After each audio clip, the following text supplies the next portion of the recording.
इस कार्यक्रम के पुण्यार्जक हैं श्री आदिनाथ दिगंबर जैन समाज एवं चातुर्मास सेवा समिति, कुरवाई, जिला विदिशा, मध्य प्रदेश। आज का दिन सरलता का दिन है। सरलता आप लोग जानते हैं कि कुटिलता से तो परिचित हैं, अभी परिचय हो भी रहा था।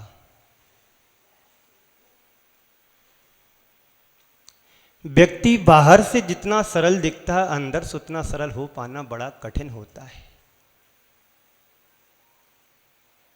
संत कहते हैं बाहर से तुम्हारी सरलता तब तक सरलता नहीं मानी जाएगी जब तक तुम भीतर से सरल नहीं बनोगे तब तक। आज हमें आर्जव धर्म की बात करना है। आर्जव धर्म मतलब सरलता का जीवन जीना। आज तक मायाचारी के साथ तो खूब व्यापार किया है, छल कपट के साथ व्यवहार किया है, पर संत कहते हैं यदि जीवन में निश्चलता आ जाए तो तुम्हारा जीवन निहाल हो जाए। जीवन को सरल बनाना बहुत सरल है। जीवन को सरल बनाना बहुत सरल है, पर जीवन में सरलपन आ जाए बहुत कठिन है। सरलता का दिन है। सरलता, सहजता, सदाचारी का दिन है। और जहां हमारे जीवन में दोहरापन आ जाता है वहां पर कुटिलता, कृत्रिमता उत्पन्न हो जाती है। एक कृत्रिमता बाहर से ओढ़ी हुई चीज मानी जाती है, सरलता हृदय से अंतरंग का संबंध होता है। महापुरुष जो होते हैं वे अंदर से सरल होते हैं, बाहर से भी सरल होते हैं। कदाचित तुम्हें डांटना भी पड़े बाहर से, उसमें भी तुम्हारा हित छिपा होता है। एक शिक्षक अपने बच्चों को डांटता है, कदाचित कभी पीटता भी है, तो उस डांट और पिटाई में उसके निर्माण का आधार छिपा होता है। एक शिक्षक मारता भी है, पीटता भी है और डांटता भी है। क्यों? शिक्षक को पता है कि यदि बच्चों को डांटेंगे नहीं, पीटेंगे नहीं, तो उनके अंदर की खोट नहीं निकलेगी, और जब तक खोट नहीं निकलेगी तब तक उसका जीवन भी तो नहीं संभलेगा।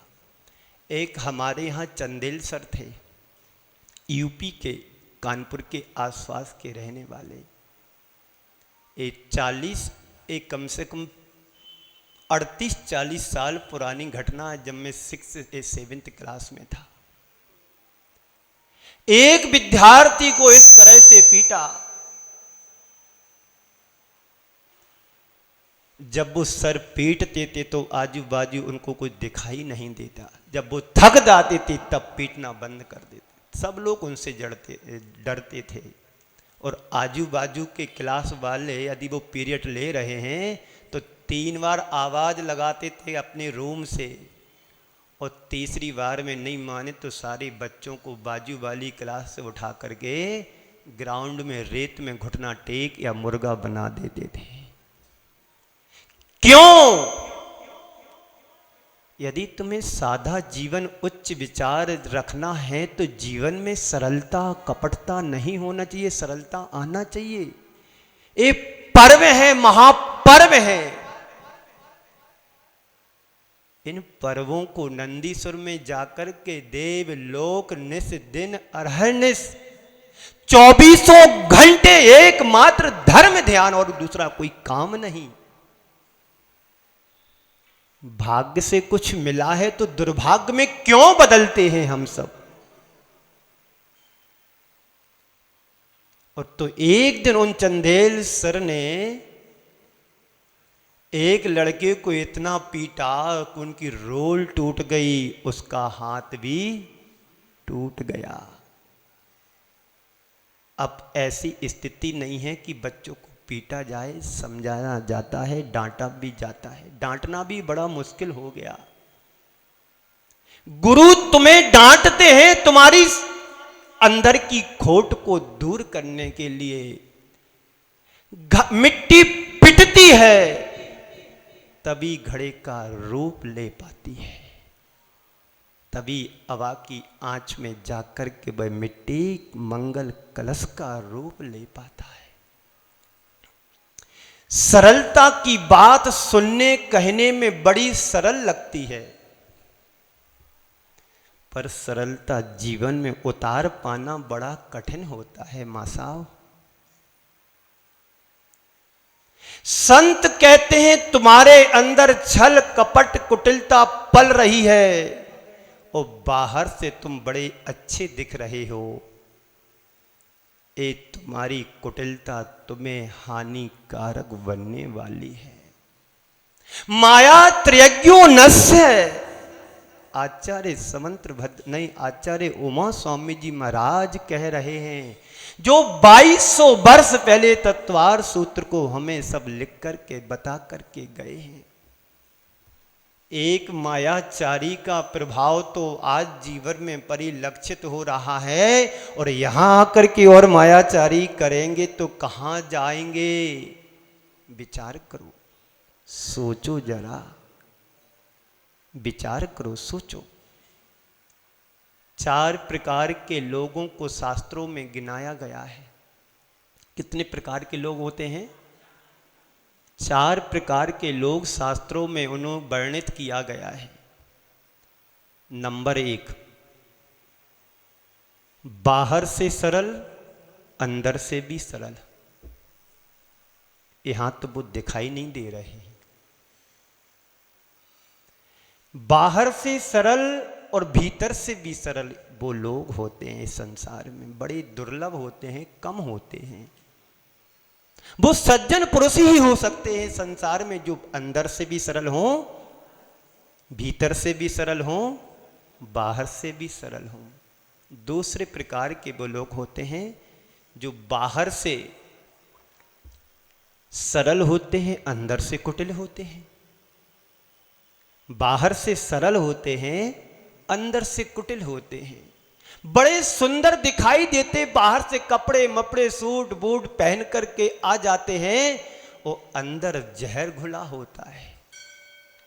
कुटिलता पनप रही है, मायाचारी झलक रही है।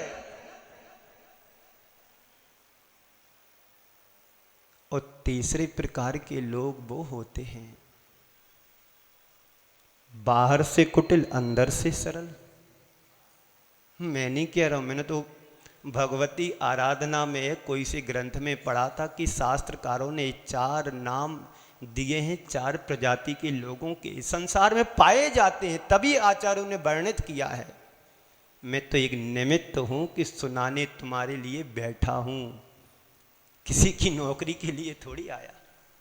तुम सुन रहे हो तो मैं सुना रहा हूं, और तुम भाग जाते तो मैं क्या कर सकता।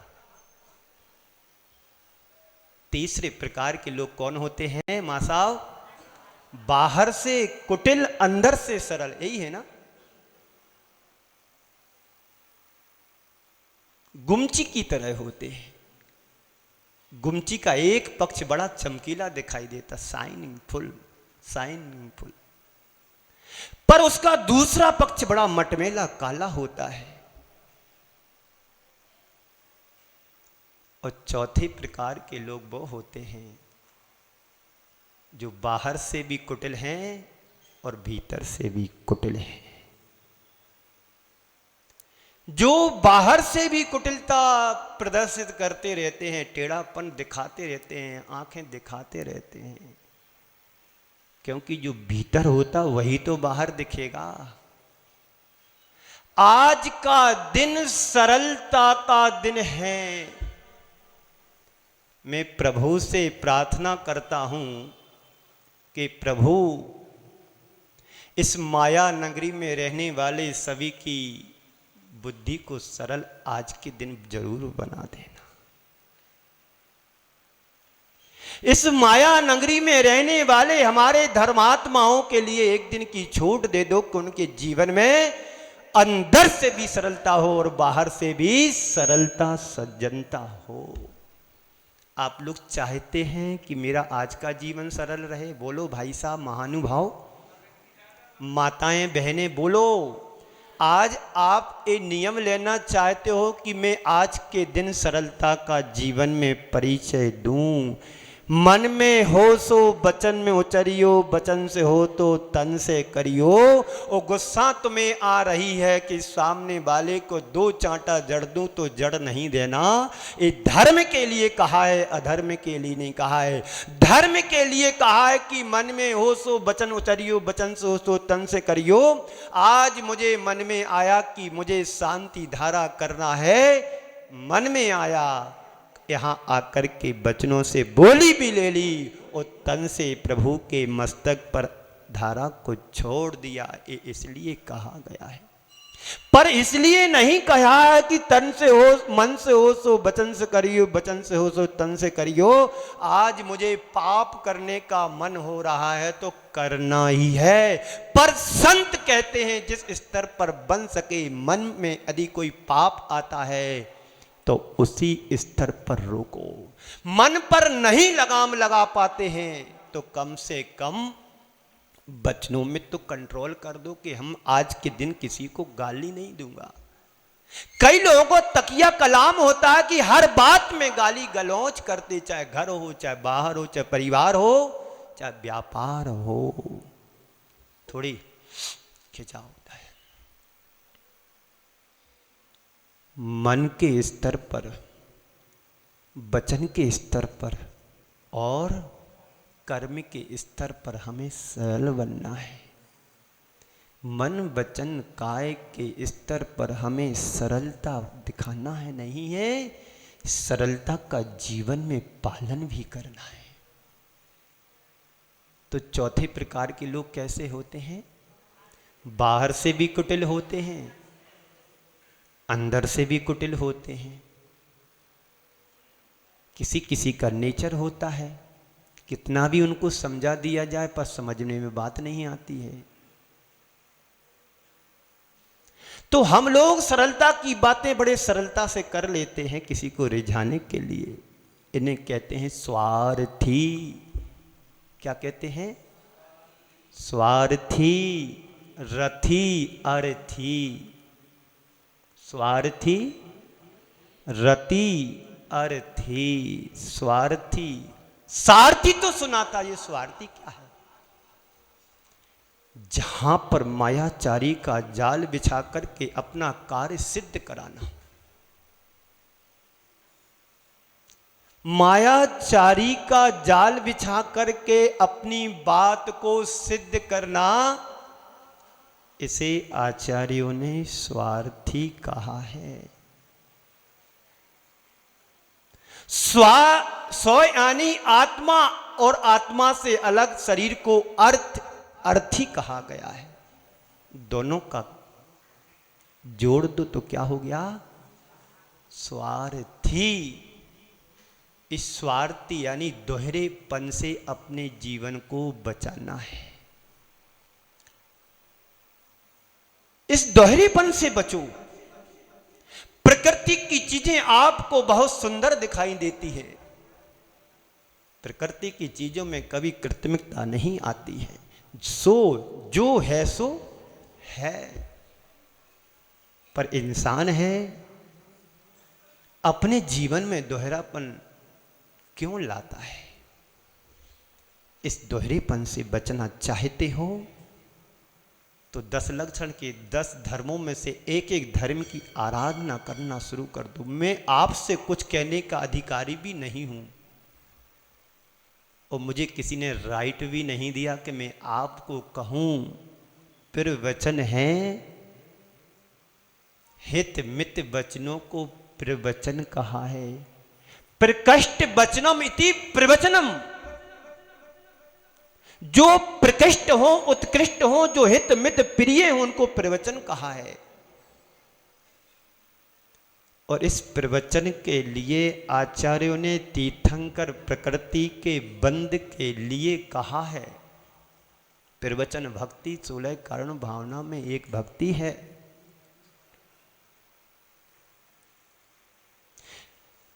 तो हम लोग सरलता की बातें बड़ी सरलता से करते हैं, पर अपने हृदय में कुटिलता को पालते भी हैं।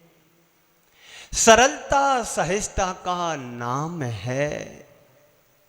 व्यक्ति जितना सरल सहज होता है उसके जीवन में उतना ही धर्म का आविर्भाव होता है। और कुटिलता से कृत्रिमता प्रकट होती है, बनावटी दिखाई देता है। सहज व्यक्ति कभी कृत्रिमता को नहीं ओढ़ता है। जो अंदर होता है वही बाहर दिखता है।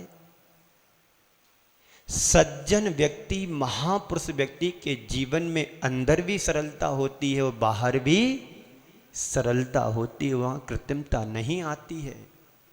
उनकी उपमा आचार्यों ने प्रकृति से ली है। जैसे प्रकृति बाहर से होती वैसे अंदर से भी होती है।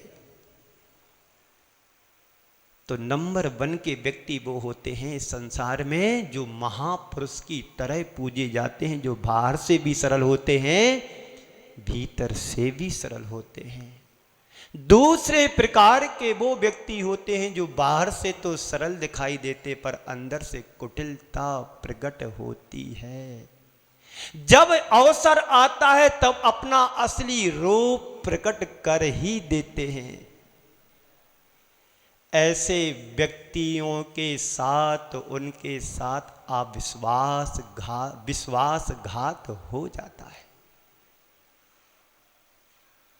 प्रामाणिकता खंडित हो जाती है, विश्वास समाप्त हो जाता है। इससे बचो। एक बार एक कुम्हार के लिए अतिरिक्त बर्तन बनाना थे। उसका गधा खो गया।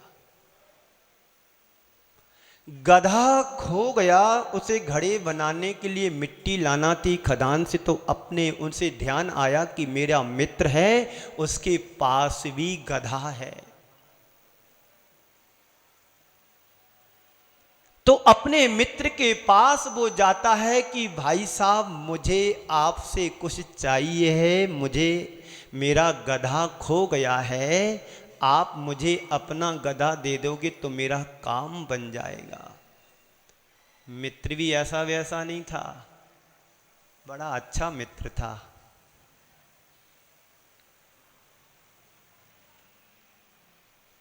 मित्र कहता है, क्या बताऊं दोस्त, पहली बार तो आप अपने जीवन में मेरे पास कुछ चीज मांगने आए, पर मैं तुम्हारा सहयोग नहीं कर पा रहा हूं, बड़ा शर्मिंदा हूं।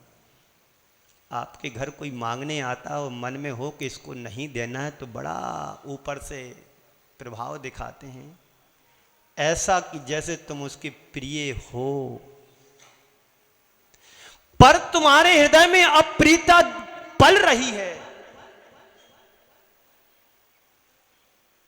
एक किसी और के साथ विश्वासघात नहीं कर रहे, हम अपनी आत्मा के साथ आत्मवंचना कर रहा हूं। मित्र कहता है कि भाई तुम बड़े पहली बार आप मेरे पास कुछ चीज मांगने के लिए आए हो, पर मैं क्या बताऊं, बड़ा शर्मिंदा हूं। आज मेरा गधा जंगल चरने के लिए गया है। यदि गधा घर में होता तो मैं तुम्हें बिल्कुल भी मना नहीं करता, और इतना ही नहीं,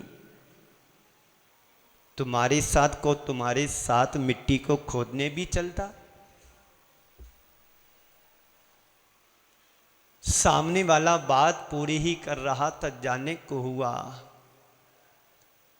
अंदर से गधे की रेंगने की आवाज आ जाती है। गधा रेंगता है। गधा भी ऐसा वैसा नहीं था, समझदार था। आदमी गधा हो सकता पर गधा गधा नहीं हो सकता है। एक बार की बात है, मैं महाराष्ट्र अमरावती में था। ठीक 1:30 बजे 1 बजे मेरे को जंगल जाना हुआ। तो मंदिर के साइड में छाया थी, पर वो गधा धूप में खड़ा बड़े शांति से सुखी जीवन जी रहा था। मेरे साथ कमंडल लेकर के जो गया कि मैंने कहा कि देख लो इसका सार्थक नाम क्या है। गधा बाजू में छाया है तो खड़ा नहीं है, और धूप में बड़ा अच्छे से सुस्ता रहा, इसका नाम गधा है। आगे बात समझ में?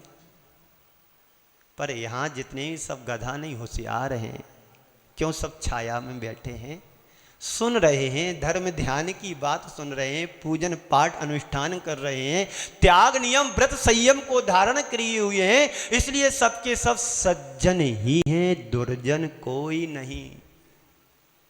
तो मैं कह रहा था कि बात पूरी नहीं हुई मित्र के साथ, और अंदर से गधे की रेंगने की आवाज आ जाती है। तो मित्र कहता है भाई गधा तो अंदर बंधा है भाई। मित्र कहता है भाई गधा तो अंदर बंधा है भाई। तो सामने वाला मित्र कहता है भाई तुम्हें गधे पर विश्वास है, इंसान पर विश्वास नहीं है भाई। तुम्हें गधे पर विश्वास है, हमारे ऊपर विश्वास नहीं है। ये व्यक्ति के जीवन का दोहरापन है। क्या है? मायाचारी, कुटिलता। क्यों? यदि वो गधा दे देता ना तो वो बर्तन बनाता, कुछ सामान तैयार करता, उसकी बिक्री ज्यादा हो जाती, हमारी नहीं हो पाती। ये दुर्भाव ही व्यक्ति का पतन का कारण बनता है। क्या बनता पतन का कारण? व्यक्ति के दुर्विचार, दुर्भाव, मायाचारी, छल कपट। पूजन में पढ़ा होगा आपने, आज पूजन की लाइनें याद कर लो। कवि महोदय ने तुम्हारे लिए कितनी सुंदर 10 लक्षण पूजन बनाकर, धानत राय जी की है, धानत राय जी लिख करके चले गए। वास्तव में लगता है वो पंडित ही नहीं थे, उन्होंने अपनी पर्याय को पंडित बना करके जिए होंगे। इतने सुंदर विचार वही दे सकता है जिसके अंदर संचार होगा धर्म का। तो गधा की बात हो गई। अब दूसरे नंबर के बात, बाहर से कुटिल भीतर से सरल। दूसरे प्रकार के लोग होते हैं, बाहर से कठोर होते, अंदर से सरल होते हैं। एक कैसे होते हैं? बादाम की तरह। कैसे होते? बादाम को बाहर से देखते हैं तो बड़ा कठोर है, बंदर भी कई बार पीछे हो जाते तोड़ने पर। उनके दांत प्रकृति ने ऐसे दिए हैं कि तुम्हारी बादाम का सब चकनाचूर करके अंदर की सॉफ्ट सॉफ्ट गरी को निकाल करके बड़े मजे से खाते हैं। आचार्यों ने उदाहरण तो देखो कहां से ढूंढ करके लाए हैं कि दूसरे प्रकार के लोग बाहर से कठोर, अंदर से मुलायम होते हैं। अपने अंदर थोड़ा देखते जाना कि किस तरह के हम इन 4 प्रकार के व्यक्तियों में से किस प्रकार के हैं, है ना। पर किसी दूसरे को नहीं झांकना,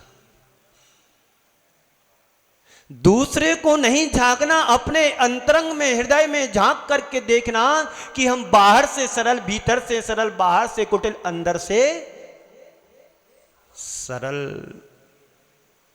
बादाम का छिलका अलग करते ही गरी का क्या होता है? आभास होने लगता है। तीसरे प्रकार के लोग होते हैं बाहर से सरल, भीतर से कुटिल। अभी जैसे मैंने कहा था, तीसरे प्रकार के भी लोग होते हैं जो ऊपर से बड़े सुंदर दिखाई देते हैं, पर होते वैसे नहीं। शास्त्रकार कहते हैं गुमची देखने में बहुत सुंदर दिखाई देती है, परंतु इसकी दूसरी ओर एक किट्टी माँ, काली माँ भी दिखाई देती है। कुछ आदमी उसी तरह के होते हैं जो एक रूप तो उनका बड़ा अच्छा साफ सुथरा दिखाई देता है और दूसरा रूप उनका पता नहीं कैसा होता, भगवान ही जाने।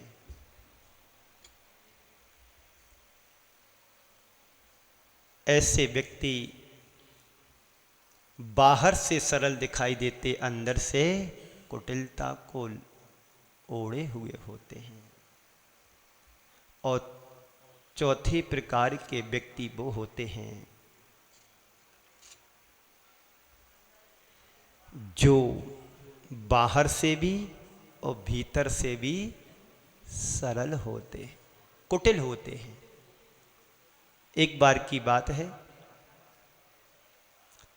चित्तरंजन दास जी मुखर्जी, नाम आप लोगों ने सुना होगा, चित्तरंजन दास मुखर्जी ट्रेन से सफर कर रहे थे, यात्रा कर रहे थे। जिस ट्रेन में वो जा रहे थे उस कंपाउंडमेंट में कोई नहीं था, वो थे और एक और सुंदर सी युवती थी, नौजवान। चित्तरंजन दास जी अखबार पढ़ रहे थे, अपनी सीट पर बैठे हुए थे। उन्हें कुछ भान भी नहीं था कि कौन मेरे इस कंपाउंड में है नहीं है, उन्हें किसी से मतलब नहीं था। जैसे ट्रेन धीरे धीरे बढ़ी, इस लड़की के अंतःकरण में पाप आने लगा। होता है, मायाचारी स्वभाव से होती है कहीं कहीं। जितने भी प्रकृति की चीजें हमें त्रियंच गति के जीव दिखाई देते हैं, सबका ये मायाचारी का फल भोग रहे हैं। काम तो बहुत सुंदर किया, थोड़ी सी जीवन में मायाचारी का बंद हो गया, कर्म का बंद हो गया। कुत्ता तो बना पर एसी में घूमने वाला बना। 1-1.5 करोड़ की कार में घूम रहा है कुत्ता। हवेली में अलग से उसका एक एसी रूम है। आप लोगों ने देखा होगा, सुना भी होगा, देखा भी होगा, जो सीआईडी वाले कुत्ते होते हैं उसमें आईजी, डीआईजी, एसपी और सारी रेंज उनकी होती। एक बार मुझे एक व्यक्ति मिला, मैं गिन्नार जी से निकला था, रास्ते में एक कुत्ता मिला, कुत्ता नहीं मिला, 160 की स्पीड से गाड़ी भाग रही थी। मैं जंगल करके इस पार से रोड से उस पार जा रहा था। मैं रोड के किनारे पहुंचा ही था, दूसरी ओर 100-150 की स्पीड से गाड़ी भाग रही थी। इंदौर का कोई ठाकुर एक अधिकारी था, वो 1 किलोमीटर गाड़ी उसकी स्पीड कम करते करते 1 किलोमीटर पर दूर पर रुका और पीछे बैक करके गाड़ी को लेकर के नॉन जैन था, ठाकुर था वो व्यक्ति, गुजरात की बात है। वापस आया, रोकी गाड़ी, वो मेरे नमस्कार किया, मेरे लिए पैर छुए, पूछा महाराज श्री आप अकेले हैं क्या? नहीं, हमने कि हमारे 2-3 साधु और हैं, समता सागर जी और निश्चय सागर जी। उसने नमस्कार किया मेरे लिए। मैंने पूछा आप यहाँ कैसे? बोले मैं यहाँ हाई इसमें क्या बोलते राजकोट में जॉब करता हूँ और कहीं मैं अर्जेंट काम के लिए गया था, मेरे साथ एक कुत्ता है। कुत्ता है? कैसा है? लेकर के लाए। उसने कुत्ते से मेरे लिए नमस्कार कराया। संस्कार वाली बात देखो, मायाचारी की थी, कुत्ता बन गया, पर क्या बना? डीआईजी रैंक का कुत्ता था, उसको 1 लाख रुपए सैलरी पर मंथ उसके खर्चे के लिए मिलती है। 2015 की बात है, रिटायर भी हो गया होगा कुत्ता। 20 साल की आयु रहती, 15 साल में रिटायर हो जाता है। 5-7 साल की उम्र में नौकरी लग जाती है, 10 साल नौकरी करता है। उसको कम से कम 50-60 हजार रुपए उसकी पेंशन आज मिल रही होगी। कुत्ता तो बन गया, कैसे बना? मायाचारी करने से, पर पुण्य भी पल्ले में है। इंसान तो आईजी क्या पुलिस का चपरासी भी नहीं बन पा, वो कुत्ता होकर के डीआईजी आईजी की रैंक पर है। ये मजाक नहीं कर रहा हूं, कोई किस्सा कहानी नहीं, यथार्थ तुम्हारे जीवन का महसूस कराने के लिए कह रहा हूं। मायाचारी का क्या फल होता है। अब मैं अपनी बात पर आता हूं, याद दिला दूं मैं कहां था। चित्तरंजन दास जी मुखर्जी की बात चल रही थी, यहीं थे ना अपन। कंपाउंड में मात्र वो थे, एक लड़की थी, नौजवान। ट्रेन जैसे जैसे स्पीड पकड़ी, हंसने वाली बात नहीं है, हंसो मत। ये तुम्हारे साथ किसी के साथ भी ऐसे भाव आ सकते हैं, किसी के साथ भी भाव आ सकते हैं। मुखर्जी अपनी उम्र के थे, 40-50 वर्ष के होंगे, बड़े अप टू डेट थे, सूट बूट सब पहने हुए थे, अखबार पढ़ रहे थे, ऐसा पैर पर पैर रख करके, अपनी चश्मा लगा करके। हाँ, ऐसे ही पढ़ा मैंने एक साहित्य की पुस्तक में, 15-20 साल पहले पढ़ा था मैंने। वो लड़की उठ कर के आई, बाबूजी के पास इशारा करती है, बाबूजी। उनने भी बैठ जाइए आप, कोई दिक्कत नहीं, बोला नहीं, इशारे से फिर पढ़ने लगे। लड़की के मन में जो पाप पल रहा था वो मैं आपके सामने कह रहा हूं कि प्रकृति तो ठीक है, पर विकृति कैसे व्यक्ति के जीवन में पलती है। जैसे गाड़ी ने स्पीड पकड़ी, वो लड़की कहती है, बाबूजी इस पूरे कंपाउंड में आप और मैं हूं, कोई दूसरा भी नहीं है। आप मुझे 1000 रुपए दीजिएगा, नहीं तो मैं हल्ला मचा दूंगी कि इस व्यक्ति ने मेरे साथ बदतमीजी की है। क्या? आप मुझे 1000 रुपए दीजिए, नहीं तो मैं हल्ला कर दूंगा कि इस व्यक्ति ने मेरे साथ छेड़छाड़ी की है। चित्तरंजन दास जी मुखर्जी 1 सेकंड के लिए अवाक से रह गए, पर उनका तुरंत दिमाग दौड़ गया। छल को छल के द्वारा छला जाता है, छल को, छलिया को छल के द्वारा छला जाता है। और उन्होंने घबराए नहीं, कुछ भी नहीं किया, पर इशारे करते हुए कहते हैं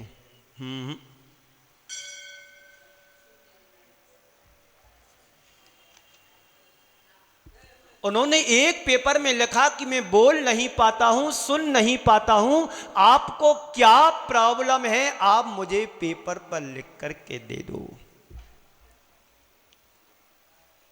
कभी तुम्हारे साथ ऐसी घटना घटे तो ऐसे ही करना जैसा मैं बता रहा हूं, बच जाओगे प्यारे भाइयों महानुभाव, वरना तुम्हें जेल से कोई बचाने वाला भी नहीं है और फांसी के फंदे पे चढ़ सकते हो।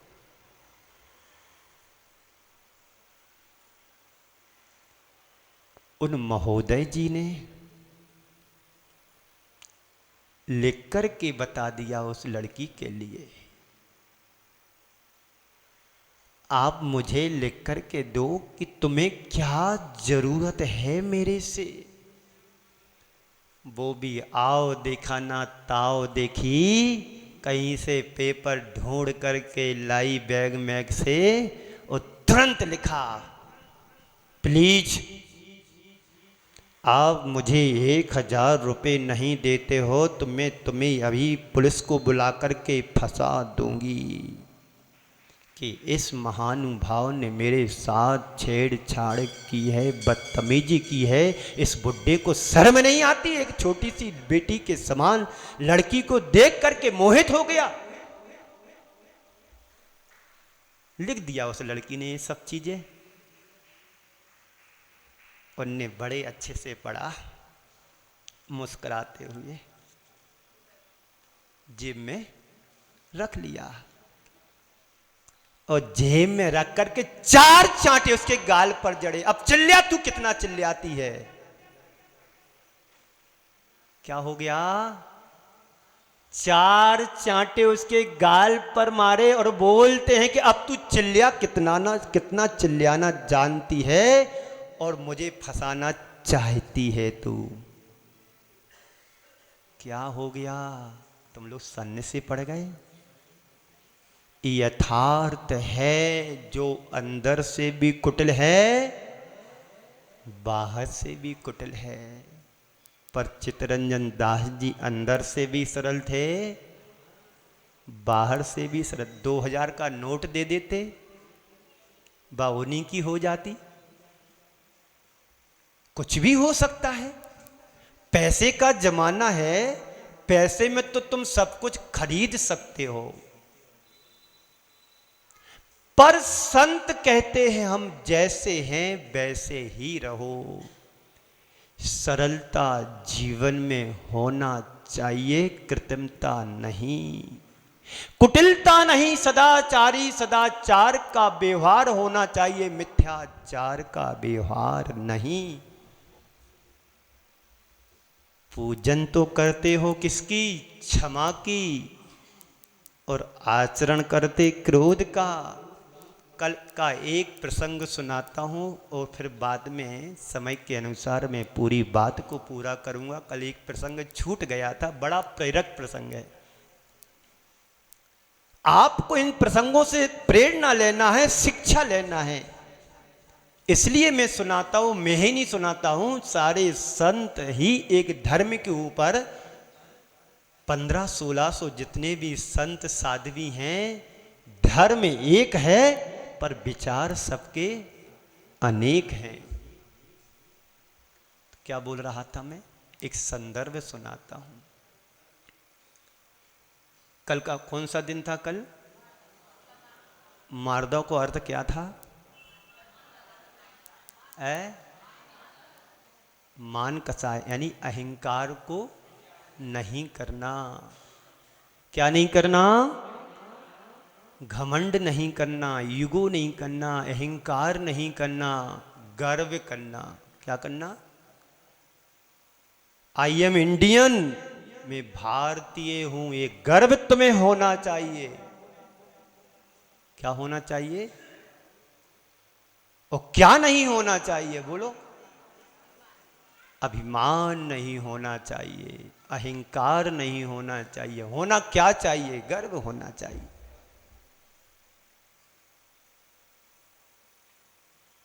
तो कल का प्रसंग है, सिकंदर विश्व विजेता होने के बाद भी, सिकंदर विश्व विजेता होने के बाद भी इस संसार से खाली गया।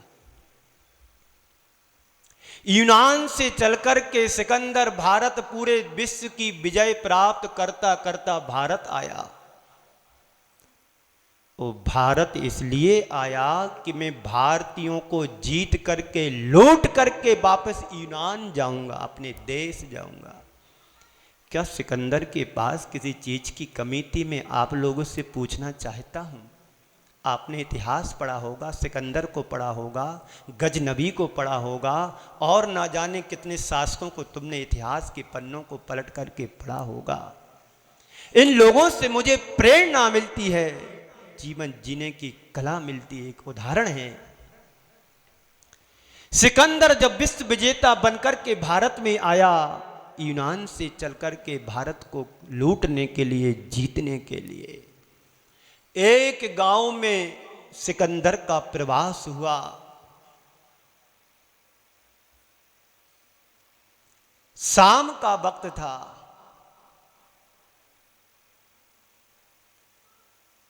उस गांव में कोई पुरुष नहीं रहता था, महिलाएं ही महिलाएं रहती थी। बड़ी अजीब बात है, गजनबी है, क्या बोलते हैं, अजनबी बात है। एक भी पुरुष नहीं उस गांव में, सारी महिलाएं ही महिलाएं थी। और सारी महिलाएं सोने चांदी से लबरेज थी, लदी हुई थी। जब शाम को ये उस नगर में गांव में पहुंचा लूटने के लिए, तो सबसे पहले कहा मुझे भूख लग रही है, खाना लेकर के आओ। क्या? मुझे भूख लग रही, अभी 9:30 बजा है, 10 बजे तुमको 11 बजे एक आसन करने मिलेगा, चिंता नहीं करना। इसलिए शांति से यहीं बैठे रहो। घर जा करके क्या करोगे, 4 काम करने पड़ो, 4 उनकी बातें सुनना पड़ेंगी। ये लाओ, वो लाओ, दूध लाओ, घी लाओ, पानी लाओ, 16 का ये करो, वो करो, नमक पीसो, मिर्ची पीसो, मसाला पीसो, सब करना पड़ेगा ठटकरम। शांति से प्रवचन सुनते रहो 1 घंटे का। तो वो सिकंदर कहता है महिलाओं के ग्रुप से कि मुझे भूख लग रही है, खाना लेकर के लाओ। एक महिला बड़ी समझदार थी, अंदर जाती है, एक थाल में स्वर्ण मुद्राओं को रख करके लाल कपड़े से ढक करके सिकंदर के सामने रख देती है। सिकंदर के सामने एक थाल में स्वर्ण मुद्राएं रख करके कपड़े से ढक करके सामने रख देती है। सिकंदर बड़े उत्साह के साथ कपड़े को अलग करता है, देखता है कि ये क्या है, मैंने तो खाना मांगा, ये मोहरें क्यों आई? वो महिला कहती है सिकंदर, तेरे घर में क्या रोटियों की कमी थी? सिकंदर, तेरे घर में क्या रोटियों की कमी थी जो दूसरे देश में जाकर के रोटियां छीनने के लिए आया है तू? ओम, दूसरों की रोटियां छीनने के आया है, तुझे ही ये सब चीजें चाहिए, जा ले जा स्वर्ण मुद्राएं। सिकंदर की आंख खुल गई। एक पाठ पूरा हुआ, दूसरा प्रसंग जुड़ा हुआ सुनाता हूं। सिकंदर जब भारत आया जीतने के लिए, लूटने के लिए, चलते चलते अचानक बीमार हो गया। क्या हो गया? बीमार हो गया। उनके सहायकों ने अनेक जगह से वैद्यों को, डॉक्टरों को, हकीमों को बुलाया कि इसका स्वास्थ्य ठीक किया जाए। राजा था सिकंदर, मंत्री भी साथ में थे, उसको बुलाया। वैद्यों का आना हुआ, सिकंदर को देखा। सिकंदर की जब तक हालत बड़ी गिर गई थी, बचना बड़ा मुश्किल था। वैद्यों से कहा गया कि इसको, हमारे राजा को हमारे बचाना है। वैद्यों ने हाथ खड़े कर दिए कि इनको बचाना बड़ा मुश्किल है। जब ये बात सिकंदर को मालूम हुई कि मेरा बच पाना मुश्किल है, तो सिकंदर ने कहा कि मेरी अंतिम इच्छा को पूरा किया जाए। मरना मुझे है, मैं मर जाऊंगा, कोई दिक्कत नहीं, पर मेरी अंतिम इच्छा को पूरा किया जाए। बात को पूछा गया कि तुम्हारी अंतिम इच्छा क्या है? सिकंदर कहता है, मेरे लिए मेरी मां से मिला दो, मुझे मेरी मां से मिला दो, मुझे मेरी मां से बहुत प्यार है, मैं मां को बहुत चाहता हूं, मेरी मां तक मिलाने के लिए आप मुझे बचा लो। डॉक्टरों ने मना कर दिया, तुम मां से नहीं मिल सकते, अब तुम्हारा जीवन शेष नहीं है। नहीं, तुम मुझे बचा लो, मैं तुम्हें आधा राज्य दे दूंगा। डॉक्टरों ने कहा कि तुम आधा राज्य क्या दोगे, पूरा राज्य भी दो दोगे तो मैं तुम्हें बचा नहीं पाऊंगा। पुनः सिकंदर ने कहा कि मुझे मां तक नहीं पहुंचा सकते हो, नहीं बचा सकते हो, तो कम से कम मां को मेरे पास बुला दो, तब तक बचा लो, मैं तुम्हें पूरा सा राज्य दे दूंगा। तो डॉक्टर कहते हैं कि राधा के आप पूरा पी दोगे भी तो तुम्हें नहीं बचा सकता हूं। और सिकंदर ने फिर अंतिम बात कही, जब मुझे मरना ही है, कोई बात नहीं, मैं मरूंगा। आप लोग सब सलामत हो ना? घबराहट तो नहीं हो रही सिकंदर की तरह? वो सिकंदर था और तुम कौन हो? नहीं, आप अच्छे श्रावक हैं, हो ना? हाँ। सिकंदर अंतिम वाक्य में कहा, मैं मरूंगा, इसमें कोई दोहराई नहीं है, और सबको मरना है एक दिन। पर मेरी एक ख्वाहिश है, एक रिक्वायरमेंट है मेरी। बोले क्या? जब मैं मरूंगा, जब मेरा जनाजा उठाया जाएगा, तब मेरे दोनों हाथ बाहर निकाल देना, मेरे दोनों हाथ खाली बाहर निकाल देना। परिचायकों ने कहा कि ये तो कानून के विरुद्ध बात है भाई, हाथ तो बांध करके जाते हैं, पैक करके जाते हैं, तो मैंने ऐसा तो नहीं, मेरा जब भी जनाजा उठाया जाएगा कानून के विरुद्ध ही उठाया जाएगा। जैन साहब, इस कार्यक्रम के पुण्यार्जक थे श्री आदिनाथ दिगंबर जैन समाज एवं चातुर्मास सेवा समिति, कुरवाई, जिला विदिशा, मध्य प्रदेश।